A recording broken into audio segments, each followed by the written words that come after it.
Hello everyone, welcome to my channel. Today I'm going to be showing you how I drew realistic fur on this dog. So I'm starting off with a warm grey 2 and I'm basically going over the whole section with very backwards and forwards motions, kind of like a scribbly, but generally in the direction of the fur. So I don't want to do circles here and I don't want to go horizontally. So I'm looking at the direction of the fur and just going over the whole section with 1 or 2 layers of this lovely neutral grey colour. I'm looking for the lightest colour in this whole section to lay down as a base tone, and so that's what I've done here. So I'm going over certain parts a few times just to darken that up a little bit because I know that's where the shadows are going to be. And now going in with a darker grey, so this is the Polychromos and it's a warm grey 4 or 3, I think it's 4, and just going over where the darker parts in the fur is. So that tends to be the top of the head, where just behind any highlights where the light catches, there's usually a shadow around that area. And I'm just adding more and more layers to deepen the texture and the depth of the fur. So you want fur to be in lots and lots of layers because that's how fur is in real life. So you want to look at it as realistic as possible by adding lots and lots of these different layers. I'm just mapping out the eyebrow section of this lovely, I think it's like based on the schnauzer. So they've got these really lovely eyebrows, and just darkening around the edge of the eyebrow just to make sure that the eyebrow stands forward and it gives it that 3D look. So again, going over the areas that have shadow, and I'm starting to notice that I'm mapping out patches of fur that's slightly darker, which makes it look more realistic. It's not just one block colour. And I'm just using that back and forth motion here with the Pablo colour pencil, which is a really nice soft pencil, but it's a fantastic colour.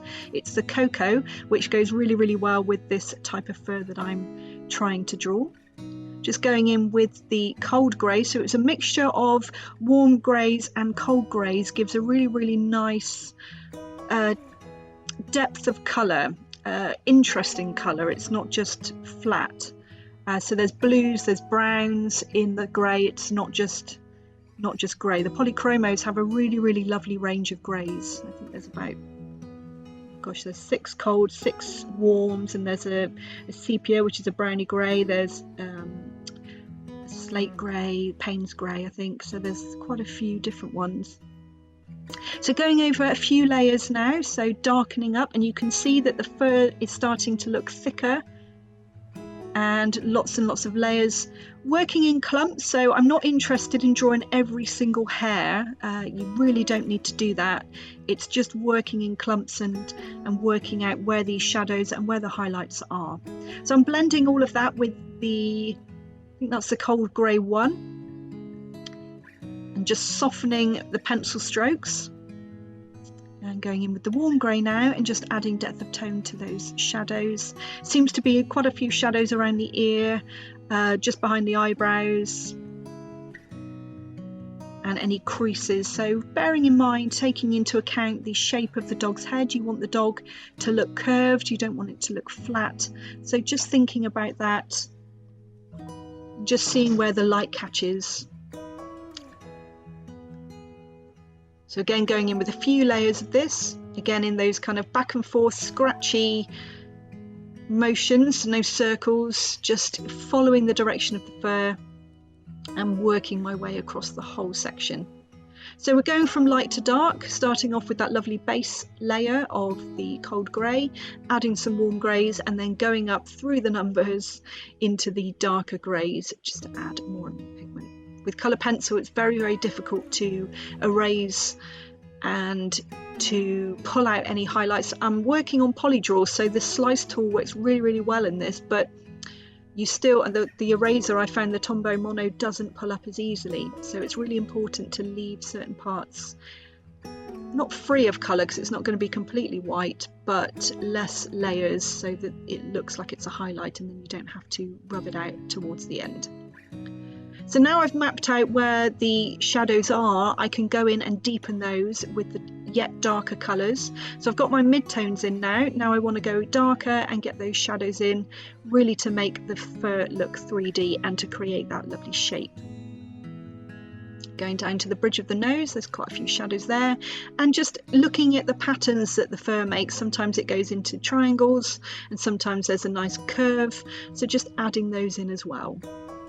Making sure that I'm adding darker colours even to the highlights to make sure that it blends nicely in together and it's more of a kind of uniform look. It doesn't look stripy, which you can tend to end up looking like if you just add the highlights and the shadows. There's a very definite stripe. So I'm adding some darker colours into the highlights as well, just to tie it all in together.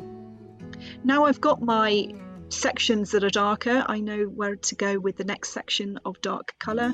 So I'm just mapping that in.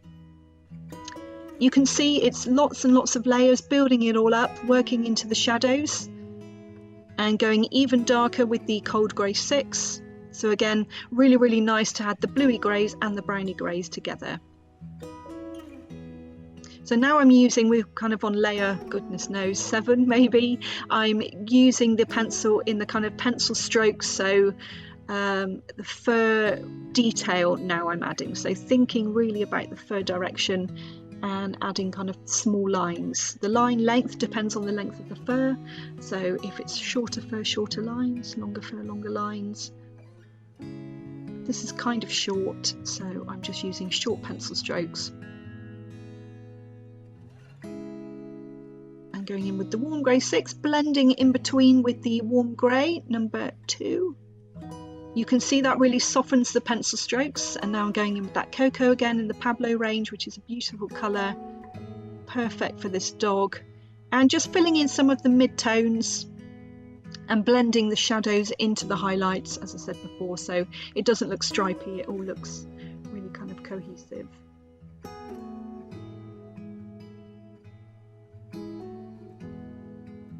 Just going in, adding a few more shadows within the highlights. I think the highlights were a little bit too big, so blending it all in together. You can see I'm really adding those mid-tones, and if I want it to go darker, then I'm just layering up even more. So layer on layer. You can see that really darken that section there by the eye by just going over it a few times. And again around the eyebrow, really want those to stand out. I'm going in with the slate grey now, which is another Pablo, really, really nice grey, to darkening up even more. You can see that eyebrow starting to look like it's coming forward, it's more 3D. Just adding those small tiny little lines, making sure that I've got this grey over the whole section as well, so it all ties in together, darkening up that shadow. For the darkest parts of the eyebrow.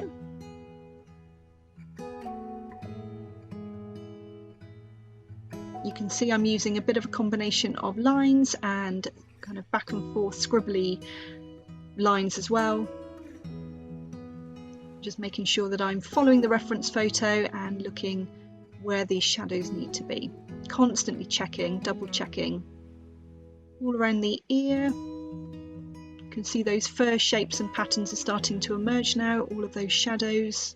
You tend to find there's curves and lines.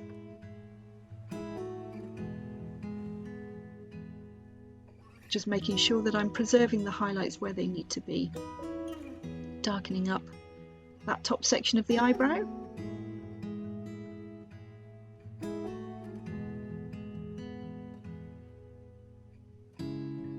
And going in with the combination of the cocoa, the slate grey and the sepia in the Pablos. You can see just going over and over, making sure that the eyebrow doesn't look stuck on, it's all part of the dog, part of the fur, blending with the warm grey, softening the pencil strokes and then going in with another layer on top. And you can see that really gives it depth. I'm going in with the sepia now. Darkening up the shadows some more.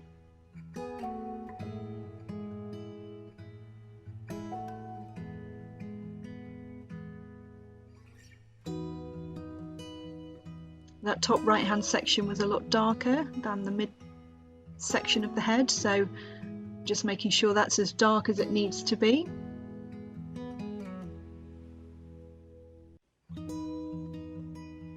And again, if I want it even darker still, just going over that certain section a few times just to deepen the pigment and darken the tone. Darkening up this side of the eyebrow and just making sure that some of that pencil goes into the highlights to tie it all in.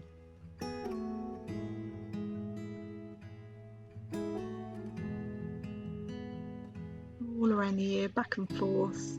Still using a light hand, I'm not burnishing, I'm not pushing down. It's just building it up gradually and slowly, over and over again.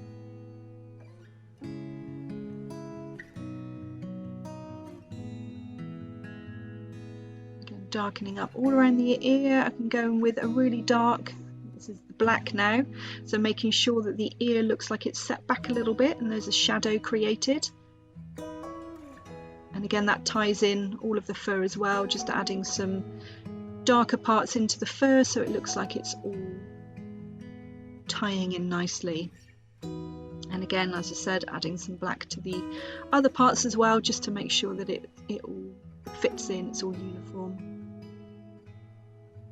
So just going in with the black for the very, very last colour, because this is the hardest to lift off. Really don't want to go with black too soon, it's just to really make certain shadows pop. Going in with a very, very light hand, not too heavy handed. You really want to create soft fur. And now you can really see the texture of the fur. You can see all of those layers are really coming together to create that depth.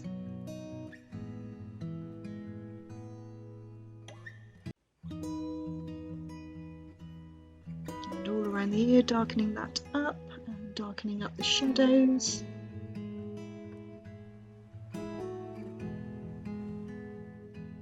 Just adding some of that cocoa to the eyebrow.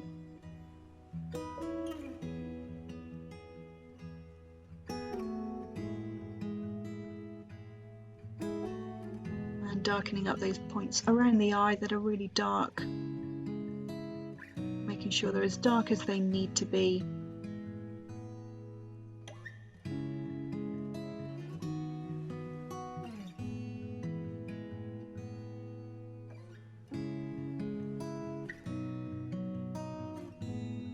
Constantly checking my reference photo, making sure that I'm just following where the shadows are. I did actually change the colour of this dog, so I'm just going in with the slice tool now, so I'm pulling up some of the highlights, some of the wispy flyaway hairs. It just creates that kind of look where you can lay lighter hairs over the top of the darker, so it really gives it that more realistic look. Just pulling up some of the highlights, some of the flyaways. And adding the little wispy eyebrows. Now I'm just defining them with the black. It really makes them stand out. There's always a shadow underneath. There are some black ones, and there you go, there's the finished look. I hope you enjoyed this video. Please like and subscribe if you did, and I'll see you next time.